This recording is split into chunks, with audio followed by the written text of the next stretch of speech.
सेठानी जी खोवेगी। सेठानी जी गुम गई तो सेठ जी रोने लगे। अलग अलग जगह जाकर के अनाउंसमेंट कराया कि मेरी पत्नी गुम गई है, मेरी पत्नी गुम गई है, सेठानी जी कहीं खो गई। अब बेचारे सेठ जी ने हर जगह ढूंढा, लेकिन सेठानी जी कहीं नहीं मिल रही, कहीं नहीं मिल रही। तो अब मार्ग से जा रहे थे ना, सेठ जी मार्ग से जा रहे थे तो रास्ते में पड़ता था राम जी का मंदिर। सभी ध्यान से सुनना, राम जी का मंदिर पड़ता था रास्ते में। तो राम मंदिर के पुजारी जी बाहर आए और राम मंदिर के पुजारी जी ने कहा कि सेठ जी क्या बात हो गई, आप बड़े परेशान लग रहे हो। क्या करूं पुजारी जी, मेला देखवाने गयो तो हमारी पत्नी घूमेगी, वन्ने खोजी रही हूं, क्या करूं, मैं बहुत परेशान हूँ, मेरी पत्नी घूम गई, मैंने हर जगह ढूंढा, हर जगह मैंने अनाउंसमेंट करा, लेकिन पत्नी नहीं मिल रही है। पुजारी जी ने कहा, राम मंदिर के पुजारी जी ने कहा कि चिंता मत करो, तुम घर जाओ और 1 किलो देसी गाय के घी के लड्डू बना करके राम जी को भोग लगाओ, तुम्हारी पत्नी मिल जाएगी। अब बात समझ में आ गई, अब बात समझ में आ गई। सेठ जी ने सोचा चलो ठीक है, अब तो बढ़िया घर पे गए, 1 किलो देसी गाय के घी के बढ़िया बेसन के लड्डू बनाए के राम जी को भोग लगाऊंगा। पुजारी जी ने कहा पत्नी मिल जाएगी। तो लड्डू को लेकर के जब आ रहे थे तो मार्ग में पड़ता हनुमान जी का मंदिर। तो हनुमान जी के मंदिर के पुजारी जी को खुशबू आ गई नाक में, अरे ये तो देसी गाय के घी के लड्डू है, तो बेसन के लड्डू की खुशबू कहाँ से आ रही है? ये बेसन के लड्डू की इतनी सुंदर खुशबू, वाह, कि कहाँ से आ रही है? तो पुजारी जी बाहर निकले और बाहर निकल करके देखा सेठ जी के हाथ में बड़ी सी थाली है। सेठ जी ले जा रहे थे ना राम मंदिर में है? हनुमान मंदिर के पुजारी ने कहा सेठ जी, बोले हाँ जी पुजारी जी, कि आप ये लड्डू लेकर के कहाँ जा रहे हैं? तो बोले कहीं नहीं जा रहा हूँ, क्या करूँ, कल मैं मेला देखने गया था, तो मेले में मेरी पत्नी सेठानी जी घूम गई, मैं उनको ढूंढ रहा था। तो राम मंदिर के पुजारी जी ने कहा, राम मंदिर के पुजारी जी ने कहा कि तुम 1 किलो देसी गाय के घी के लड्डू बेसन के चढ़ा दो, तुम्हारी पत्नी मिल जाएगी। तो हनुमान मंदिर के पुजारी जी ने कहा, हनुमान मंदिर के पुजारी जी बोले कि देखो सेठ जी बुरा मत मानना, राम जी अपनी खुद की पत्नी को नहीं ढूंढ पाए, तुम्हारी पत्नी को क्या ढूंढेंगे? राम जी अपनी खुद की पत्नी को नहीं ढूंढ पाए तो तुम्हारी पत्नी को क्या ढूंढेंगे? अरे राम जी की खुद की पत्नी जानकी जी खो गई, उसको तो मेरा हनुमान ढूंढ करके लाया, उसको तो मेरा हनुमान ढूंढ करके लाया था, तो तुम्हारी को क्या ढूंढेंगे? अपनी खुद की पत्नी नहीं ढूंढ पाए वो, तो तुम्हारी पत्नी ढूंढेंगे। सुनो, राम मंदिर में जाने की कोई जरूरत नहीं है। सुनो, राम मंदिर में जाने की कोई जरूरत नहीं है। ये लड्डू जो है ये हनुमान जी को भोग लगाओ। हाँ, क्योंकि राम जी अपनी खुद की पत्नी नहीं ढूंढ पाए, उसको हनुमान जी ढूंढ करके लाए। राम जी उनकी पत्नी को नहीं ढूंढ पाए तो तुम्हारी पत्नी को क्या ढूंढेंगे? हनुमान जी को भोग लगाओ। सेठ जी ने सोचा कि बात तो काय देखिए, बात तो बिल्कुल सही बात है कि राम जी उनकी खुद की पत्नी नहीं ढूंढ पाए, उनको तो हनुमान जी ढूंढ करके लाए है? तो मैं भी भला कहाँ जा रहा था राम जी के मंदिर में है? तो सेठ जी की बात समझ में आ गई। तो सेठ जी हनुमान जी के मंदिर में घुस गए और हनुमान जी को लड्डू का भोग लगाया, तो फिर परिक्रमा करने लगे हैं?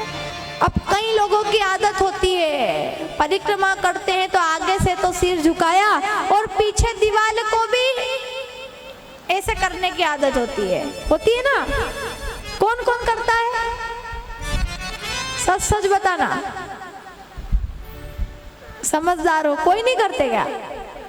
करते, सभी करते हो। मंदिर में जाते हैं तो कई लोगों की आदतें होती है, परिक्रमा करते हैं तो आगे से तो हाथ जोड़ेंगे और पीछे दीवार को भी सिर ठपकाएंगे, ऐसे करके पीछे से प्रणाम करेंगे। ये बहुत बड़ा पाप है, बहुत बड़ा दोष है। आगे से प्रणाम करो, क्योंकि भगवान के आगे नीति है और भगवान के पीछे अनीति है। अनीति को क्यों प्रणाम कर रहे हो? नीति को प्रणाम करो ना। भगवान के आगे हुआ है? भगवान के आगे धर्म है तो धर्म को प्रणाम करो, आप अधर्म को भी प्रणाम करते हो, पीछे से सिर ठपकाते हो ना, ये बहुत बड़ा पाप है, नहीं करना चाहिए। भगवान के आगे नीति है, नीति को प्रणाम करो, भगवान के पीछे अनीति है, अनीति को मत प्रणाम करो।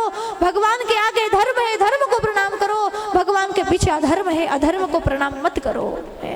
आगे से करो ना, पीछे से क्यों? आपको कोई पीछे से प्रणाम करे कैसा लगेगा? आप देख पाओगे? अधिकांश तो देख भी नहीं पाएंगे, बुरा लगेगा ना, अरे मैं आगे बैठा हूँ, मुझे कोई इधर से आके प्रणाम करे पीछे से, मुझे कैसा लगेगा? आगे से प्रणाम करो ना, पीछे से क्यों करते हो? भगवान श्री कृष्ण गीता में कहते हैं, धर्म क्षेत्रे कुरुक्षेत्रे समवेतायुयुत्सवः मामका पांडवाश्चैव किम कुर्वत संजय। धर्म क्षेत्रे कुरुक्षेत्रे समवेतायुयुत्सव मामका पांडवाश्चैव किम कुर्वत संजय। ये गीता का पहला श्लोक है जिसमें धर्म के बारे में बताया, जिसमें भगवान श्री कृष्ण अर्जुन को धर्म के बारे में बता रहे हैं कि धर्म क्षेत्रे कुरुक्षेत्रे समवेतायुयुत्सव मामका पांडवाश्चैव किम कुर्वत संजय। पहला शब्द धर्म आया कि नहीं आया बताओ? गीता में सबसे पहले श्लोक में धर्म, धर्म क्षेत्र, और आखिरी श्लोक में नीति, आखिरी श्लोक में नीति की बात कही गई है, यानी हर व्यक्ति को धर्म से और नीति से जुड़ करके रहना चाहिए, है? भगवान के आगे धर्म है, धर्म को प्रणाम करो, अधर्म को मत प्रणाम करो, है? कई लोगों की आदत होती है, मैंने कईयों को देखा है, बहुत लोगों को देखा, लेकिन कथाओं के माध्यम से सुधारा भी है। अब क्या हुआ, बस सेठ जी परिक्रमा लगा रहे थे, सेठ जी परिक्रमा लगा रहे थे हनुमान जी के मंदिर में, तो बस उस दिन बहुत भीड़ भी थी, तो भीड़ में परिक्रमा लगाते लगाते उनको सेठानी जी मिल गई, सेठानी जी मिल गई। तो सेठानी जी ने कहा, वो आप कठे चले गया था, वो आपने कद की खोजी रही थी, कठे चले गया था आप। सेठ जी ने कहा, अरे तू कठे चली गई थी, वो थाने में तो ढूंढ ही रहे हो।